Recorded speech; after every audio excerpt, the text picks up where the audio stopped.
Hello students, हम read कर रहे हैं chapter number 9 making of regional culture, जिसमें आज का टॉपिक है fish as food. Live class में हमने पढ़ा था पीर एंड टेम्पल्स के बारे में। ये हमको थोड़ा सा रीड करने के लिए रह गया था, इसलिए मैं वीडियो बना रहा हूँ। तो traditional food habits are generally based on local available items of foods. जो हमारा ट्रेडिशनल फूड होता है और उससे संबंधित जो हैबिट्स होती है हमारी, वो आमतौर पर जो है जो लोकल या लोकल बेस्ड में जो है वो आइटम जो है अवेलेबल होती है, उसी के अनुसार जो है वो होता है या उसी के ऊपर वो डिपेंड करता है। जो locally available items of foods होती हैं उसी के ऊपर जो है वो जो है डिपेंड करता है। Bengal is riverine plains. Bengal एक रिवर प्लेन्स है, एरिया है which produce plenty of rice and fish, जहाँ पर जो है बहुत ज़्यादा राइस और फिश जो है प्रोड्यूस होती है। Understandably these two items figure prominently in the menus of even for Bengalis.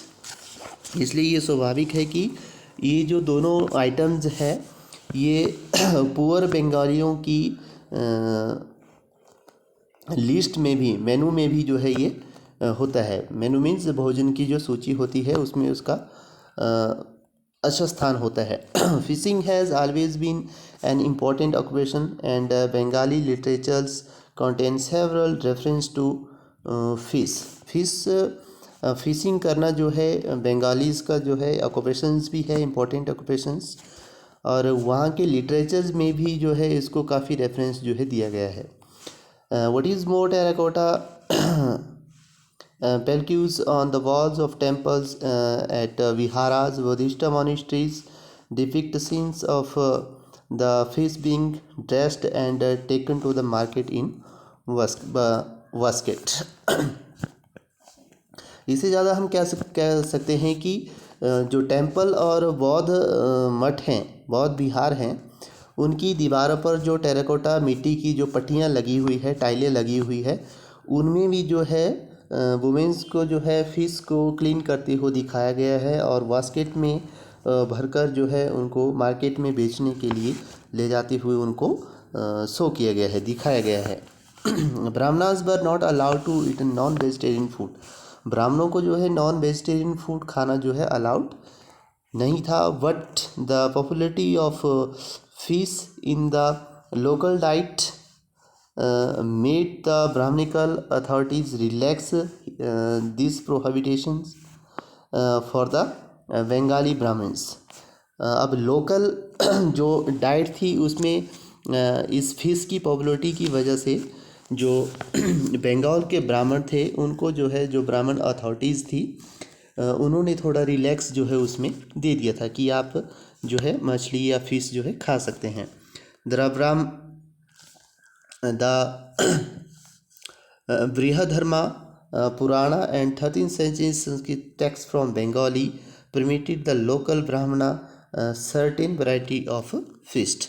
बृहधर्म पुराण में जो बंगाल में ही 13 सेंचुरीज में एक संस्कृत ग्रंथ है उसको रचा गया है, टेक्स्ट है, उसमें जो है जो लोकल्स ब्राह्मण्स है उनको कुछ सर्टेन वैराइटीज़ की फ़िश खाने की जो है वहाँ पर अनुमति थी।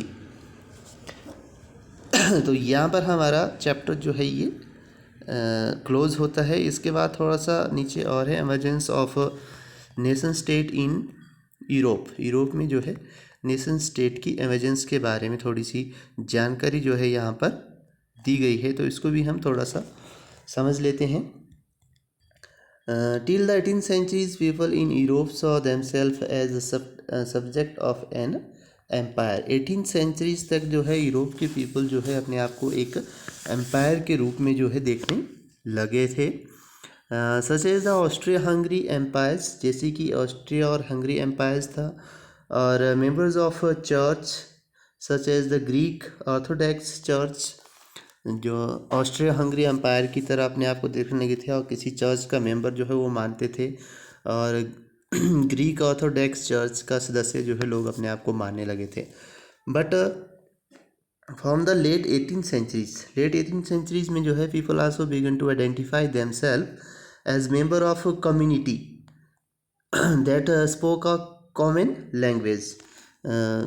ये ऐसी कम्युनिटीज़ का मेंबर जो है अपने आप को मानने लगे थे जो एक कॉमन लैंग्वेज जो है बोलते थे, such as French in German, जैसे कि जर्मन में फ्रेंच लैंग्वेज जो है बोली जाती थी।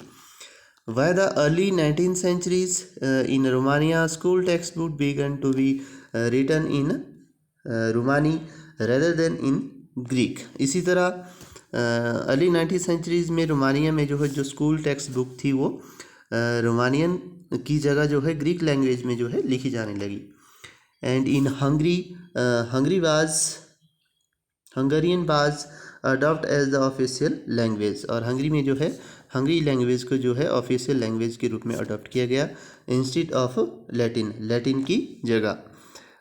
This and other similar developments created the consciousness among the peoples that each linguistic community was separate nations। और इसी प्रकार लोगों को जो है यह बोध हो गया कि जो लैंग्वेज कम्युनिटीज़ जो होती है वो एक अलग राष्ट्र जो है उसका बन जाता है।